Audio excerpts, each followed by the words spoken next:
essa aposentadoria por tempo de contribuição permanece igual à regra para o seu acesso. Ela vai exigir 30 anos de contribuição para a mulher, 35 anos de contribuição para os homens, né? Ou no caso de professores homens que exerçam atividade exclusivamente no magistério, na educação infantil e no ensino médio, 30 anos para homem e 25 anos para as mulheres professoras, né? Independentemente de idade.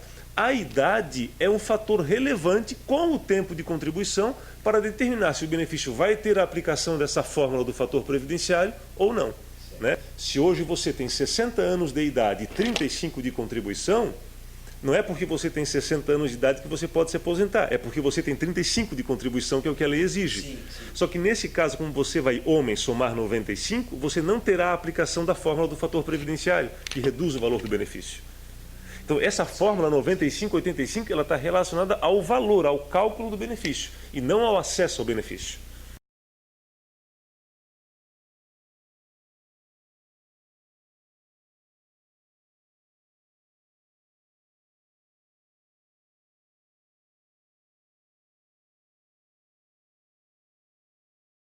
Primeiro, cabe ressaltar que o fator previdenciário é a criação do governo Fernando Henrique Cardoso, né? Lá em 1999 ele foi criado, tá, o fator previdenciário. Durante o governo Lula, o Congresso Nacional, Câmara e Senado já aprovaram o fim do fator previdenciário, o projeto de lei foi à sanção do presidente Lula e ele vetou. Agora, a presidente Dilma vetou pela segunda vez o fim do fator previdenciário, né? Só que nesse cenário de guerra que hoje está se vivenciando entre Congresso Nacional e Palácio do Planalto, né, para não piorar mais ainda a situação, o Congresso, a presidente vetou, porém encaminhou uma medida alternativa, ou seja, ela concorda com o fim do fator previdenciário, mas dentro de uma escala de transição até 2022. Isso seria para suavizar o impacto nas contas públicas, né? Na verdade, o governo ele divulga falsamente, isso durante décadas e gerações, que a Previdência tem déficit. Na verdade, o déficit da Previdência é um discurso ideológico, né? Para justamente o quê? Possibilitar a alteração na legislação previdenciária e na redução dos direitos previdenciários, tá? Mas isso não é verdade. Desde a Constituição de 88, o sistema de seguridade social no Brasil é superavitário. Então, afirmar que a Previdência Social no Brasil é deficitária e, com isso, implementarem-se reformas que atingem o bolso do trabalhador, do aposentado, isso é um discurso ideológico, não é um discurso verdadeiro, porque se o governo for realmente computar todas as receitas da Seguridade Social como a Constituição assegura e determina, né, a Previdência Social ela é superavitária, né?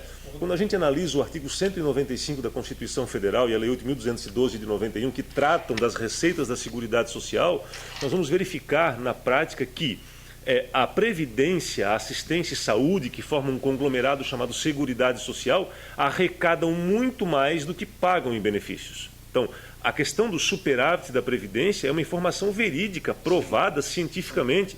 Os próprios auditores fiscais da Previdência Social, né, eles lançam todos os anos um livro chamado Livro Negro da Previdência Social, em que eles, os próprios auditores, mostram as mentiras que o governo prega em relação à questão do déficit. Não é uma questão do PT ou do PSDB ou de qualquer partido político, é uma questão de fato, de uma estratégia do governo, né, para cada vez mais reduzir o impacto nas contas da Previdência.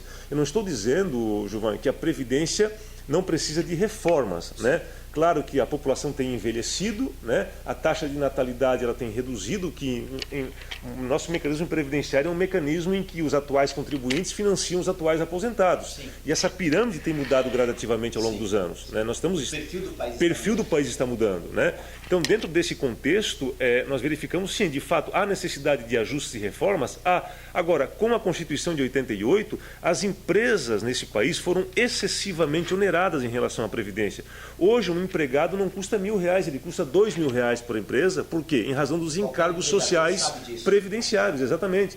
Então, na verdade, hoje o que se discute da desoneração da folha de salário, se fala da desoneração tributária em cima do empregador.